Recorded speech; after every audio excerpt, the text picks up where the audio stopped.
Form 7 আজ নতুন তো কিছু নেই। যবে থেকে ইলেকট্রাল রেজিস্ট্রেশন রুলস তৈরি হয়েছে 1960 সালে, তবে থেকে ফর্ম 7 আছে।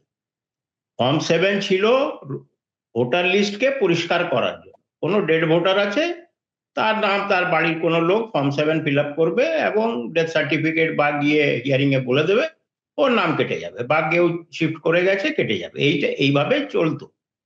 কিন্তু এখন ফর্ম 7টাকে একটা পার্টিকুলার রাজনৈতিক দল, বিশেষ করে বিজেপি, হাতিয়ার করেছে ইলেকশন কমিশনের সাহায্যে। কিসের জন্য? ওই যেটা রঞ্জিত বাবু বললেন, যে প্রান্তিক মানুষ, মুসলিম, দলিত, আদিবাসী আর মহিলা, আর আমাদের পশ্চিমবাংলার কনটেক্সটে মতুয়াদের, এদের নাম বাদ দেওয়ার জন্য ফর্ম 7টাকে ব্যবহার হচ্ছে। এই ফর্ম 7 সন্দেশখালিতে একটা সোশ্যাল মিডিয়াতে লিস্ট ছড়িয়ে পড়লো বলে আমরা জানতে পারলাম, কিন্তু এর আগে তমলুকে এই ঘটনা আগে ঘটে গেছে।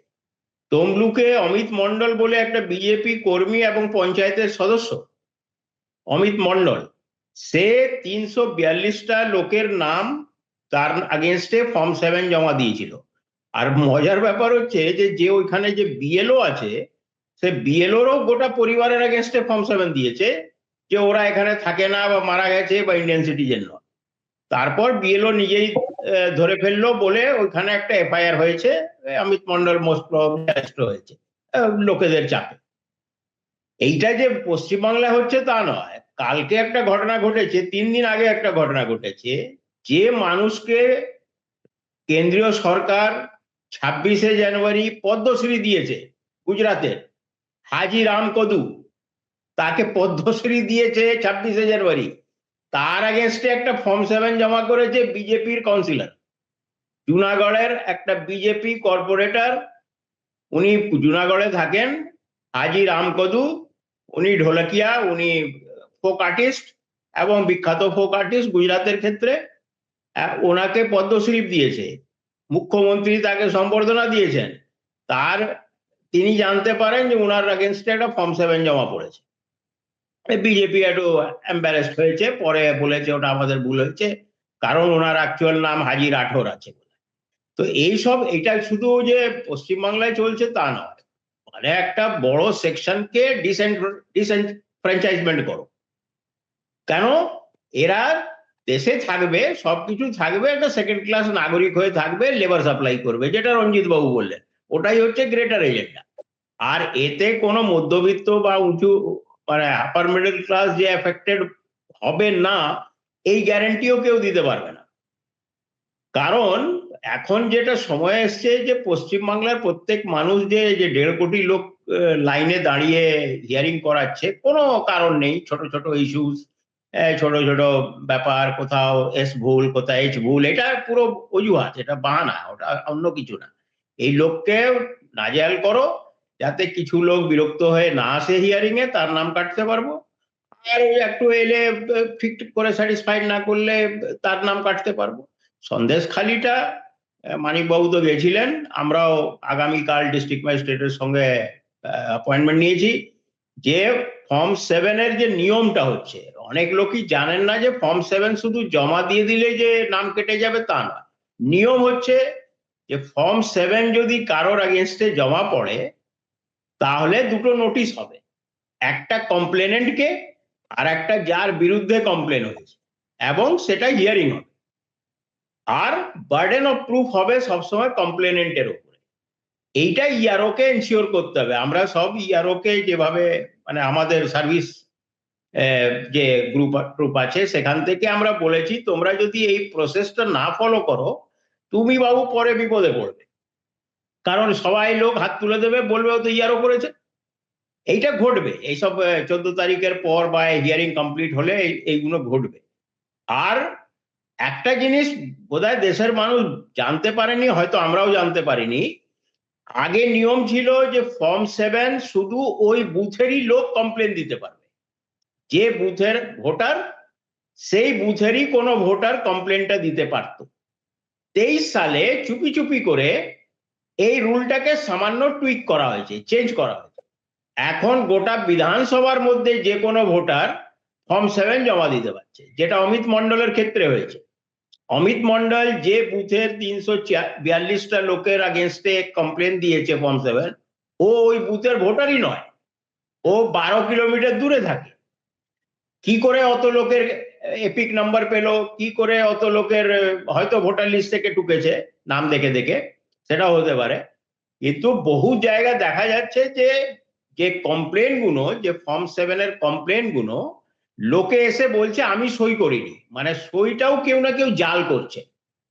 আর ফর্ম 7 দেওয়ার সময় নিজের ফুল অ্যাড্রেস দিতে হয়, নিজের একটা মোবাইল নাম্বার দিতে হয়, আর নিজের এপিক নাম্বারটা দিতে হয়। এইগুলো কিন্তু পুরোপুরি মানে ধোঁয়াশা রেখে ফর্ম 7 জমা দেওয়া হয়েছে। আসানসোলে, যেখানে আমার বাড়ি আছে, আসানসোলে ঘটনা ঘটেছে। আসানসোলে একটা সিটে এই ঘটনা ঘটেছে এবং শয়ে শয়ে ফর্ম 7 জমা পড়েছে নট অ্যান ইন্ডিয়ান সিটিজেন বলে। অগ্নিমিত্রা পল এবং তার লোকজনই জমা করেছে। তো এখন সব থেকে যেটা রঞ্জিত বাবু বললেন, যেটা কোনো পলিটিক্যাল পার্টিকে দেখছি না। রাহুল গান্ধী প্রথম দিকে কর্ণাটক নিয়ে বলেছিলেন, মালান্দ কনস্টিটিউয়েন্সি কর্ণাটকে, সেখানে বলেছিলেন 6000 ভোটকে ডিলিট করার একটা চক্রান্ত হয়েছিল, ধরা পড়েছিল। কিন্তু এইখানে পশ্চিমবাংলায় বা অন্যান্য রাজ্য যেখানে এই এসআইআর হচ্ছে, এই সব জায়গায় এই ঘটনা ঘটছে। বিশেষ করে পশ্চিমবাংলা, গুজরাট, মধ্যপ্রদেশ, রাজস্থান, এই 4টে রাজ্যে খুব বেশি করে হচ্ছে। উত্তরপ্রদেশ, সাউথে খুব একটা অ্যাটেম্প নিচ্ছে না, কারণ সাউথে এক তো লোকে খুব কনসিয়াস, আর খুব জেতার চান্সেস নেই। এই কয়েক লক্ষ নাম কেটে দিলে খুব একটা জেতার চান্সেস নেই বলে অতটা ওইখানে এফার্ট দিচ্ছে না। কিন্তু এই 4-5টা রাজ্যে ব্যাপক হারে ফর্ম 7 জমা পড়ছে। অনেক জায়গায় নেওয়া হয়নি, এসডিওরা নেয়নি, ইআরওরা নেয়নি, বলেছে অত বাল্ক দিতে পারবো না। কারণ এখনো নিয়মটা আছে, নিয়ম সবাইকে জানা উচিত, যে 5টার বেশি কেউ ফর্ম 7 একটা লোক যদি জমা দেয়, দিতে পারে, এখন প্রেজেন্ট রুলসে দিতে পারে। কিন্তু ইআরওর কাজ হচ্ছে ম্যান্ডেটরিলি যে ওটাকে এনকোয়ারি করবে। ওই যে 5টার বেশি কেউ যদি জমা দিয়ে দেয় ফর্ম 7, তাহলে ইআরওর উপরে, ইআরওর দায়িত্ব হচ্ছে ওই ফর্ম 7 গুলোকে এনকোয়ারি করা, যেটা মোস্ট প্রবাবলি সন্দেশখালী এনকোয়ারিটা শুরু হয়েছে আমার যতটুকু নলেজ আছে। ডিস্ট্রিক্ট ম্যাজিস্ট্রেটের সাথে বা এডিএমজি এর সাথে কথা বলা হয়েছিল, ওনারা বলেছেন হ্যাঁ আমাদের নজরে এসছে, আমরা এটাকে খুব সিরিয়াসলি নিয়েছি এবং এটাকে এনকোয়ারি করাচ্ছি, যে কে করলো, কেন করলো, এটা চলছে। আবিদ সাহেব একটা কথা, এই নট ইন্ডিয়ান সিটিজেন এই সিদ্ধান্তটা ইলেকশন কমিশন ছাড়া কে ডিক্লেয়ার করে দেওয়া হলো, লিখে দেওয়া হলো? প্রথম জিনিস হচ্ছে এই নট অ্যান ইন্ডিয়ান সিটিজেন কথাটা বলাই যাবে না। আমার আগেনস্টে একটা ভোটারের আগেনস্টে ফর্ম 7 জমা পড়েছে। ফর্ম 7 যিনি জমা করেছেন তার তো উদ্দেশ্যটা ম্যালাফাইড। 5টা কারণ আছে। যদি ডেড ভোটার থাকে ফর্ম 7 জমা দেওয়া যায়, যদি পার্মানেন্টলি শিফট হয়ে গেছে তাহলে, যদি ডুপ্লিকেট নাম আছে জমা দেওয়া যায়, are not an Indian citizen কারণ আছে, নেই তা নয়। কিন্তু কমপ্লেনেন্ট তো যা ইচ্ছে লিখলো, ইআরও এই কথাটা লিখতে পারে না। লিস্ট হোক, যেখানেই হোক, বা আনটিল এন্ড আনলেস যদি কোনো হিয়ারিং না হয়। এখনো তো হিয়ারিং হয়নি, এখনো নোটিশ ইস্যু হয়নি। ফর্ম 7 এর আগেনস্টে 2টো নোটিশ ইস্যু হবে, একটা কমপ্লেনেন্টকে, একটা যার বিরুদ্ধে কমপ্লেন দিয়েছে। এই নোটিশ হবে, হিয়ারিং হবে, are not an Indian citizen এই ডিসিশন নেওয়ার ক্ষমতা ইলেকশন কমিশনের নেই। এটা তো হোম মিনিস্ট্রির ক্ষমতা, এটা হোম মিনিস্ট্রির ক্ষমতা এটা। কিন্তু ওই যে রঞ্জিত বাবু বলেছেন বা মানিক বাবু আগে বলেছেন, আমরাও প্রথম থেকে বলে আসছি, এটা ব্যাকডোর থেকে এনআরসি, ওই যে এনআরসি বা এনপিআর এর জন্য একটা বাজেটের টাকা ধরে দিয়েছে, এখন বলবে ওটা তো সেন্সাসের টাকা, সেন্সাস করবো বলে টাকা ধরেছি, এইসব বলবে। আর একটা জিনিস বাজেটে আমি জাস্ট রঞ্জিত বাবুকে একটু সাপ্লিমেন্ট করি, বাজেটে যদি পার্সেন্টেজ গুলো দেখেন, শিক্ষার ক্ষেত্রে একটা ব্যাপক ড্রাস্টিক রিডাকশন হয়েছে।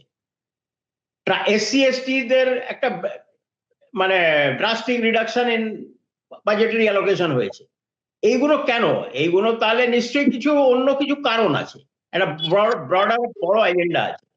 এখন আমি ফাইনালি এইটুকু বলতে চাইছি যে পশ্চিমবাংলার কোনো মানুষ যদি ভাবছেন যে উনি খুব সেফ আছেন, উনার নাম কাটবে না বা উনি ঠিকঠাক আছেন, উনার কিছুই হবে না, তাহলে আই এম সরি, এই ইকোসিস্টেম যেটা আছে আরএসএস বিজেপির যে ইকোসিস্টেম আছে, এরা কারোর বন্ধু নয়, এরা কারোরই বন্ধু। ওইটা ওই নেক্সাসটা আছে between a corporate and the ওই ইকোসিস্টেম। বাকি যা লোকজন যারাই আছে প্রত্যেকে হচ্ছে শত্রু। এই শত্রুতাকে যদি না চিহ্নিত করে যদি আগামী দিনের জন্য আমরা তৈরি না থাকি, কারণ বিহারে যা আমরা দেখলাম আর এখন যা দেখছি, অনেকটা এসআইআর কিন্তু অনেকটা মানে একটা মালাফাইড ইন্টেনশনটা আরো এক্সপ্যান্ড হয়েছে, ম্যাগনিফাইড হয়ে গেছে। তো এইটার জন্য পশ্চিমবাংলার প্রত্যেক ভোটার 7 কোটি 8 লক্ষ ভোটার যারা আছেন, যাদের নাম ড্রাফট লিস্টে আছে, তারা কিন্তু সতর্ক থাকুন। আপনার নাম ভোটার লিস্টে, ফাইনাল ভোটার লিস্টে আছে কি নেই, এটা ফাইনাল ভোটার লিস্টে দিন চেক করুন। না হলে আপিল যে যা যা আইনি প্রক্রিয়া আছে। আর আমাদের মাননীয় মুখ্যমন্ত্রী তো আজকে গেছিলেন, তা শোনেনি কিছু, বলেছে পলিটিক্যাল ইন্টারফারেন্স, নিয়ম কানুন মেনে হবে। হ্যাঁ, অবশ্যই নিয়ম কানুন মেনে হবে। জ্ঞানেশ কুমারকে এটা তো বোঝাতে হবে যে অবশ্যই নিয়ম কানুন মেনে হবে, কিন্তু নিয়ম কানুন কি শুধু ভোটারদের জন্য না উনার জন্য? উনি তো কোনো নিয়ম কানুন মানছেন না। এই যে ফর্ম 7, বাল্ক ফর্ম 7 হচ্ছে, পয়েন্ট আউট করে দেওয়া হচ্ছে, কোনো এফআইআর নেই, কোনো অ্যাকশন নেই, সিইও অফিস কোনো প্রতিক্রিয়া দিচ্ছে না, ডিস্ট্রিক্ট ম্যাজিস্ট্রেটরা কোনো প্রতিক্রিয়া দিচ্ছে না, ফর্ম 7 ইআরওরা জমা নিচ্ছে, কে নিচ্ছে, কেন নিচ্ছে, কোন ইআরও করছে, কারোর বিরুদ্ধে তো কিছু দেখছি না। অথচ ছোট ছোট ভুলের জন্য এই ইআরও বা ইআরওর বিরুদ্ধে এফআইআর হয়েছে। তো এইটা খুব বড় এজেন্ডা আছে। এই এজেন্ডা পশ্চিমবাংলার 7 কোটি 8 লক্ষ ভোটাররা যদি খুব কনসাস না হয় এখনই, তাহলে আগামী দিন খুব সমস্যা আছে। এখনই কনসাস হওয়া দরকার।